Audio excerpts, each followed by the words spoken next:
क्या? किसने सिखाया? भगवान कहो तो शब्दों के अर्थ होते हैं ना। भग का अर्थ कहो तो कहेंगे भाग्यशाली है। भाग्यशाली कौन? जो शरीर से सुख भोगे दुख न भोगे वो भाग्यशाली, या शरीर से दुख मिल जाए तो भाग्यशाली है? सुख और दुख शरीर से भोगा जाता है इस दुनिया में कि बिना शरीर के भोगा जाता है? अरे बिना शरीर के जो सुख है वो तो तब ही भोगा जाता है जब परमपिता परमात्मा शिव ऊंच ते ऊंच भगवंत heavenly God Father Supreme Soul इस सृष्टि पर आते हैं तो वो खुद है इंद्रियों से परे है, उसको इंद्रियां हैं, उसको दे ही नहीं, तो वो अति इंद्रिय सुख उस समय की बात है। बाकी सतयुग त्रेता द्वापर कलयुग में तो देह होती है ना, देवताओं को भी देह है, राक्षसों को भी, तो ऋषि मुनि मनुष्यों को भी देह है, तो देह से ही सुख भोगा जाता है ना। हाँ, तो बताया जो असली सुख है वो जो देह से भोगा जाता है वो कौन सी आत्मा है इस सृष्टि रूपी रंगमंच पर है जो देह का सुख सबसे जास्ती भोगती है। अरे सर नीचे कर दिया, जवाब ही नहीं लिखते है? अरे कोई आत्मा है या नहीं है? है तो लिखो, एक अक्षर लिखो। अरे आंखें फाड़ के रह गया, सब भूल गया है, फॉलो ही नहीं करता है।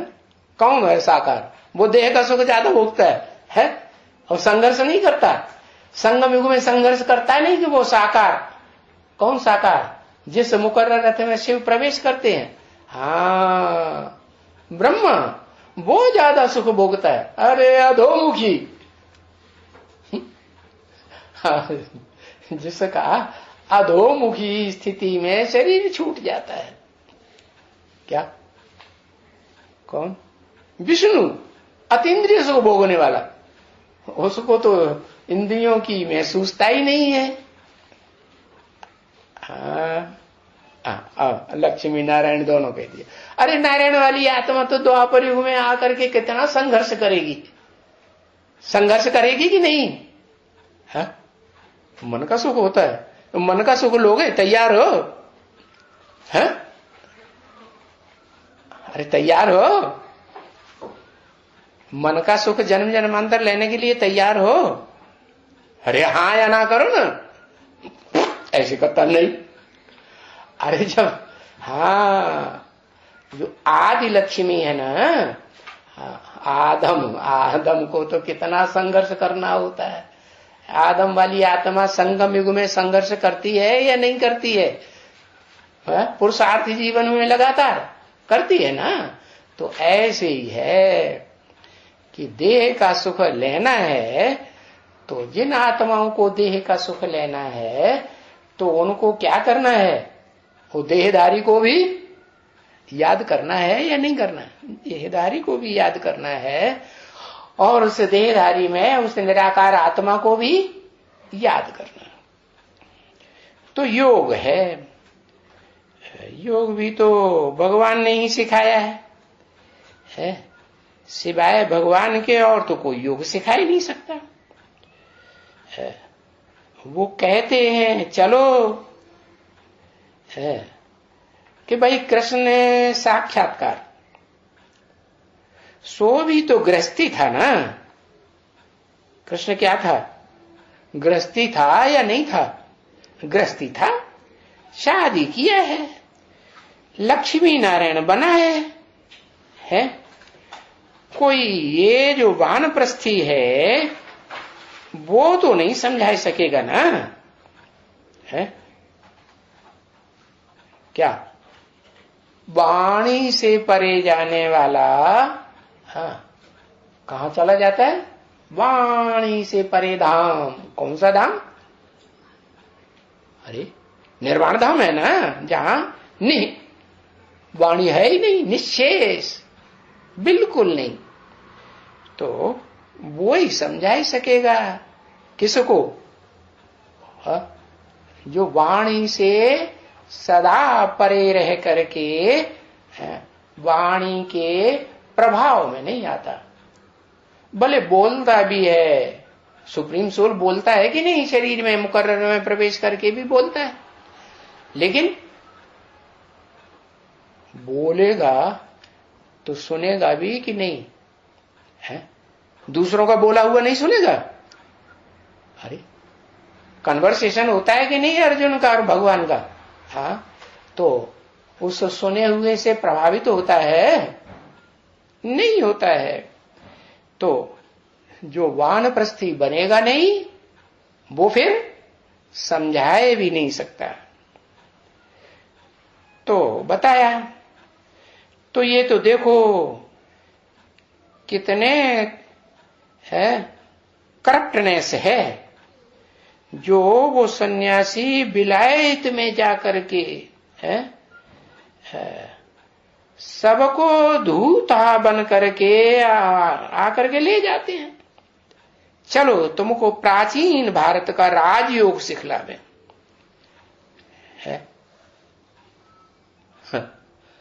अब प्राचीन से प्राचीन कौन है? पुराने ते पुराना जो होगा वही तो प्राचीन राजयोग सिखाएगा।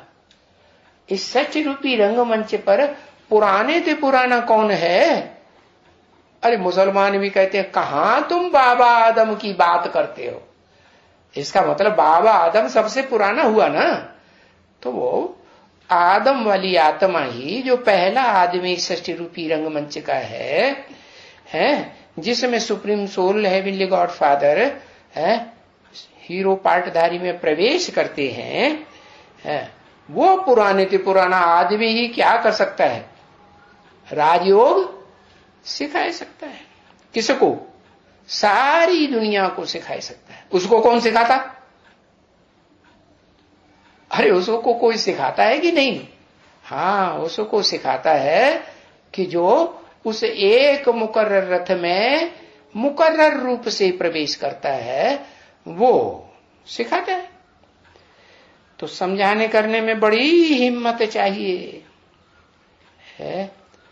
क्या समझाने करने में? अरे निराकार आत्माओं के बाप को भी समझाना है, और निराकार आत्मा जिस शरीरधारी में प्रवेश करती है मुकर्रर रथ में उसके स्वरूप को भी समझाना है। दोनों का ज्ञान देना, पूरा देना है या नहीं देना है? हाँ, ये गीता में भी लिखा हुआ है। क्या है? ज्ञान क्या है? ज्ञान है क्षर और अक्षर। क्षर माना क्षरित होने वाला, जो सबसे जास्ती क्षरित हो जाए, और अक्षर माने जो कभी भी क्षरित न हो, पतित न हो। इन दोनों को समझ लिया माने उस रथधारी को भी, सारथी को भी समझ लिया, और उस रथधावान में, रथधारी में जो प्रवेश करने वाला है उसको भी समझ लिया, तो बस ज्ञान पूरा हो गया। क्या?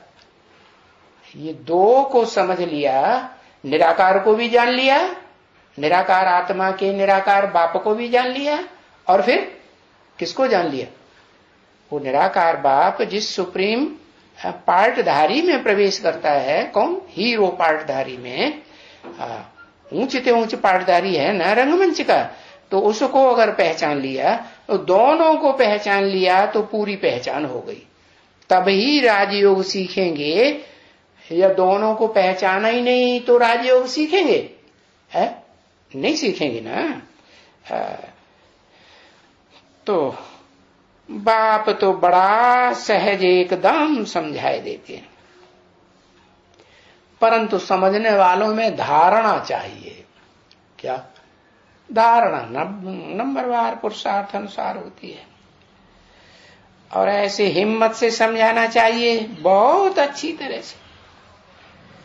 बाप का समझाना और बच्चों के समझाने में फर्क तो बहुत रहता है। रहता कि नहीं? हाँ,